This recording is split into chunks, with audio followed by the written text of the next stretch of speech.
Right. This is the This is audio-visual recorded, time and date stamped in the archivable format for public notice. So in this one, we're going to be going through the UNDRIP, United Nations Declaration on the Rights of Indigenous People. Yeah, United Nations resolution adopted by the General Assembly on the 13th of September 2007. This was adopted by the General Assembly in 2007. General Assembly taking note of the recommendation of the Human Rights Council contained in its resolution 1/2 of 29th of June 2006, by which the Council adopted the text of the United Nations Declaration on the Rights of Indigenous People. Yeah? And they talk about all, what they recall, different resolutions from different days, and they adopt United Nations Declaration on the Rights of Indigenous People as contained in the annex to the present resolution. 2007. So this is the annex here. These are all the guiding principles. I'll just read some of them. The General Assembly, guided by the purposes and principles of the Charter of the United Nations and good faith in the fulfillment of the obligations assumed by states in accordance with the Charter. So they assume good faith in the fulfillment of the Charter. Charter means constitution. That is what they all signed to when they joined the United Nations Council. They all agreed to follow these General Assembly resolutions. As part of the UN, that is what it means to be part of it. They affirm that indigenous people are equal to all other people while recognizing the right of all people to be different, to consider themselves different, and to be respected as different. Everybody don't have to be the same. They're going to affirm, reaffirm, concern, recognize, all these different aspects they consider. The role of indigenous, the role of the state, the way civilizations are formed, all these declarations, Vienna Declaration and Charter of the UN, International Covenant on Economic, Social and Cultural Rights, which is a document that is actually in force, and International Covenant on Civil and Political Rights. This one is in force. It's in force. It is enforceable by law. The right to self-determination of all people. Bearing in mind different things, convinced of certain things, encouraging states to comply, emphasizing United Nations has an important and continuing role to play in promoting and protecting the rights of indigenous people. All these aspects, based on all these aspects, solemnly proclaim the following: the rights of indigenous people. There are 46 articles. I will read every fifth one. Anyone can get this off the internet and read the entire document, but I'll be reading every fifth one. Article 1. Indigenous people have the right to the full enjoyment as a collective or as individuals of all human rights and fundamental freedoms as recognized in the Charter of the UN, the Universal Declaration of Human Rights, and international human rights law. They have all the rights.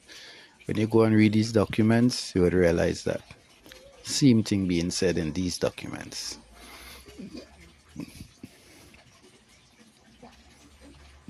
Article 5. Indigenous people have the right to maintain and strengthen their distinct political, legal, economic, social, and cultural institutions while retaining their right to participate fully, if they so choose, in political, economic, social, and cultural life of the state. It is the prerogative of the indigenous being to participate as much as he or she chooses. The state cannot lay down restrictions and privileges and these type of things for indigenous people. It is up to the indigenous being to decide what he or she, excuse, what he or she would want to participate in, whether fully or partially, because it is if they so choose. If they so choose. That should be clear enough there. Okay, move on to 10 now. Indigenous people shall not be forcibly removed from their lands or territories. No relocation shall take place without the free, prior, and informed consent of the indigenous peoples concerned, and after agreement on just and fair compensation, and where possible with the option of return. This is Article 10 of the UNDRIP. That is Article 10. Free, prior, and informed consent of indigenous people concerned, and after agreement on just and fair compensation, where possible, option of return. I didn't write this. Article 15. Indigenous people have the right to the dignity and diversity of their cultures, traditions, histories, and aspirations, which shall be appropriately reflected in education and public information. States shall take effective measures in consultation and cooperation with indigenous peoples concerned to combat prejudice and eliminate discrimination, and to promote tolerance, understanding, and good relations among indigenous peoples and all other segments of society. This is the purpose of government, by the way. This is the purpose of government here. You have been schooled into a concept that government is about taxing the people. I'm not sure why anymore, because the country has resources. So it's just taxing the people. I don't even know if they have anything further than that. It's just to tax the people. Because people have a concept that you have to pay tax. That is tax build the road. That is tax why it have electricity. No. It's because of the resources of the land why we have these things. You understand? That is why we have it. The purchasing, for want of a better word, is a matter of exchange of value. It is not always in dollars. It's only recently in the 1950s when the US dollar was being forced on economies by OPEC, the oil producing countries of what we just call the Middle East. They signed on to agreement that they would only sell oil for US dollars. And that is what, promulgated the whole effect of having the US dollar being a base for exchange. So that is where the concept of needing money to get things come from. But the resources of the land, lumber, the gravel, the steel, everything, the resources, is what allows for the exchange of energy, that allows things to manifest, where you have international parties, international corporations getting involved and bringing equipment and expertise to get things done at a level that the local population might not be able to get it done at. Most of the times, in most of the instances on this island, all these things we could do ourselves. But due to the foreign, as I always say, the foreign capitulation, the conquering war of invasion that going on the land on the pretext that is government, That is why we are seeking foreign, expertise and foreign aid and foreign equipment and foreign resources, because in the process, our energy is being exchanged for these nonsense that have no real longevity. But the fact remains, Article 15, prior, no, as the previous one, states shall take effective measures in consultation and cooperation with indigenous people to combat prejudice and eliminate discrimination, promote tolerance, understanding, and good relations among the indigenous people. That is for the state to do. 15 on to 20. Article 20. Indigenous people have the right to maintain and develop their political, economic, and social systems or institutions to be secure in the enjoyment of their own means of subsistence. What's that? Subsistence. Their own means of subsistence and development, and to engage freely in all their traditional and other economic activities. Indigenous people deprived of their means of subsistence and development are entitled to just and fair redress. Subsistence. Let me just look at our word just to clear up what our word is talking about. Subsistence.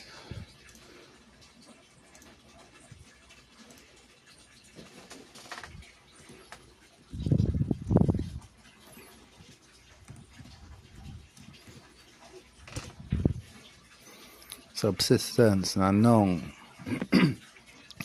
Actual existence, real being. Substance, reality, stability. Stand still or firm.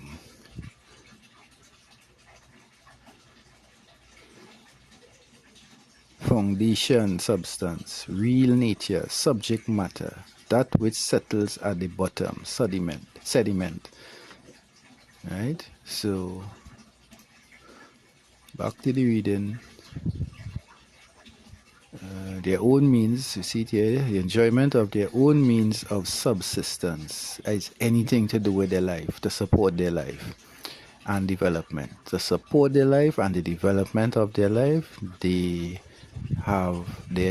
should be they have the right.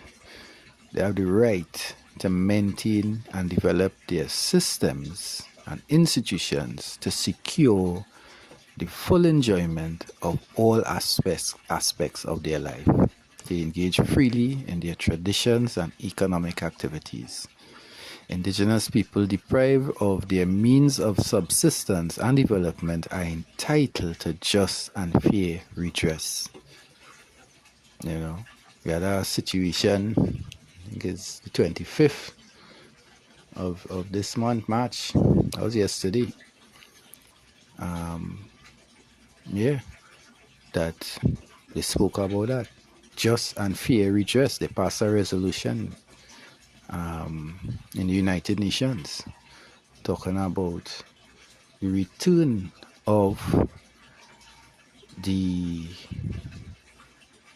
all the aspects, all the cultural and traditional knowledge and artifacts that were stolen during the time colonial invasion, since it started. All these things were stolen since it started. A kind of unanimous call, 123 countries signed an agreement that it's time for these historical remains to be restored to the indigenous people. They have a right to that. They're entitled to just and fair redress. You can't just take people thing, put it somewhere, and say, well, you can't give them it back because they go mash it up. That is the story the colonial overlords putting forward. They can't remove their foreign invasion company brandishing as government, they can't move off the land because we would resort to violence and mash up everything. Article 25. Indigenous peoples have the right to maintain and strengthen their distinctive spiritual relationship with their traditionally owned or otherwise occupied and used lands, territories, waters, and coastal seas, and other resources, and to uphold their responsibilities to future generations in this regard. They have a right to this. Their distinctive aspects. They have a right to maintain and strengthen their distinctive spiritual relationship with their traditionally owned or otherwise occupied and used land, territories, water, coastal seas, resources. Or you could tell a man he can't go on the beach. You're banned from the beach today. You can't go on the beach today. Nah, not today. Or too late to be on the beach now. Time to pack up. The sunset so long ago, it's time to pack up. Where that coming from? That is for your chattel slaves. That does not apply to the indigenous people of the land. We're moving on to point 30, Article 30. Military activities shall not take place in the lands or territories of indigenous people unless justified by a relevant public interest or otherwise freely agreed with or requested by the indigenous people concerned. I don't think I need to explain that. Shall. Military activities shall not take place. Shall not take place. You realize you're doing that? Apologize and move off. It's a mistake. It shall not happen. It's an accident if that happen. Understand? States shall undertake effective consultations with the indigenous peoples concerned through appropriate procedures, and in particular through their representative institutions, prior to using their lands or territories for military activities. Effective consultations. The states, the governing operation. Understand? The de facto governance shall take effective consultation. Make effective consultation. Another powerful word, you said the word shall here again. Shall, not may, could, depending on the weather, the whole time of the day. No, shall. Shall. Get permission before you engage in military activities on the land. That was 30, 35. Indigenous people have the right to determine the responsibilities of individuals to their communities. They have the right to determine the responsibilities of individuals to their communities. You can't coerce and force under threat of violence and duress to have things be done your way. That is the way it is. Do it where you're from, do it there. Keep that home. That is not how indigenous does operate. Understand? And again, this is not me saying this. This is the UNDRIP. UN came up with this. It's almost 30 years they're working on this one. 40. Indigenous people have the right to access to prompt decision through just and fair procedures for the resolution of conflicts and disputes with states or other parties, as well as to effective remedies for all infringements of their individual and collective rights. They have all the rights. Have the right to access the prompt decision through just and fair procedures for the resolution of conflicts and disputes with states or other parties, as well as to effective remedies for all infringements of their individual and collective rights.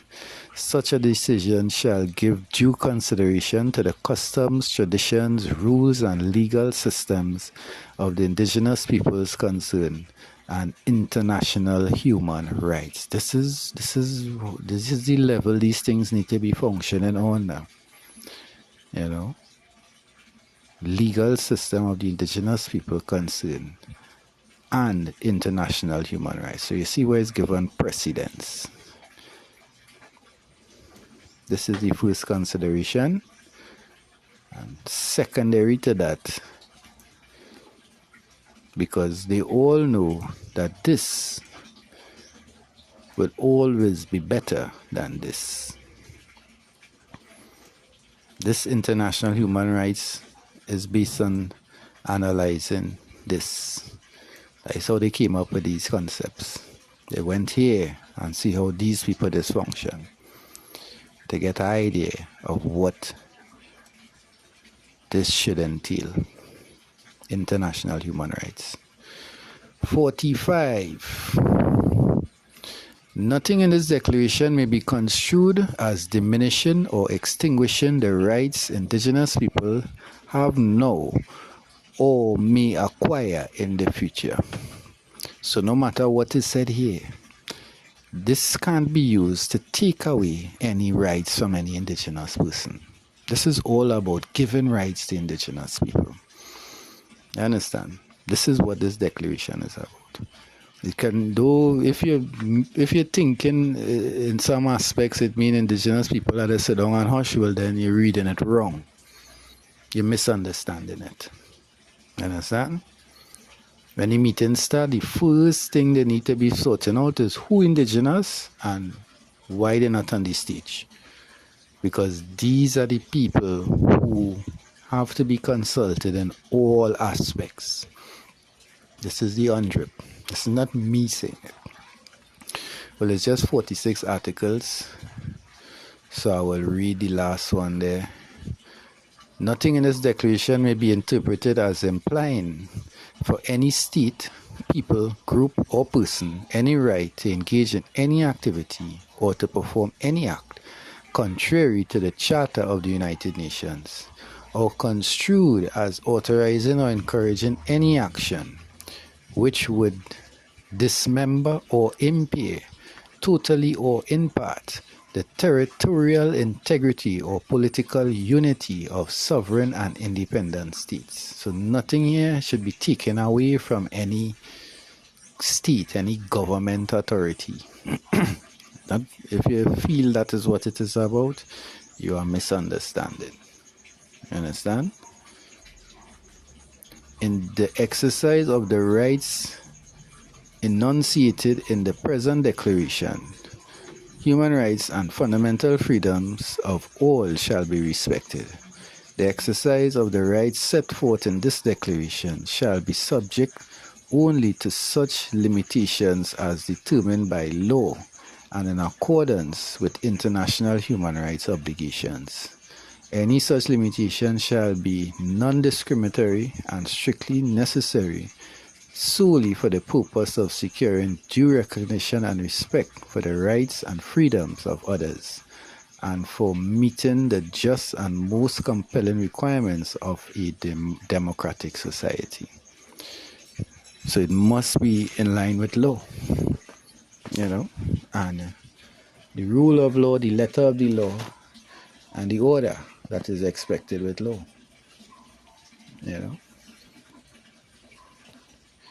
The provisions set forth in this declaration shall be interpreted in accordance with the principles of justice, democracy, respect for human rights, equality, non-discrimination, good governance, and good faith.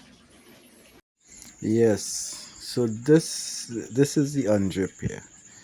That is the gist of it. You could read through the rest. Get a copy. You could download it on your phone, PDF, and retake it in, or print it out and take it in. Have all the rest. I just read through a few there, and you would get an appreciation for what indigenous is about, what the UNDRIP is about. When this came out, almost every country in the United Nations signed an agreement to it. Only 3 or 4 nations didn't sign at the time, and at this stage right now in 2026 they have all ratified that. Some try to use the excuse that it's not law, it's not enforceable by law, it's not a binding document. Okay, but Based on what is being explained here, there's need for a lot of work to be done in terms of the state sorting out their relation to indigenous. I'm not seeing any requirement on indigenous to do up any new laws or get themselves in parliament and make any changes. Yeah, so notice the agent is notice the principle, and notice the principle is notice the agent. Love in your house, guidance, love and respect to the ancestors for all the goodness and prosperity. You know, Wadua.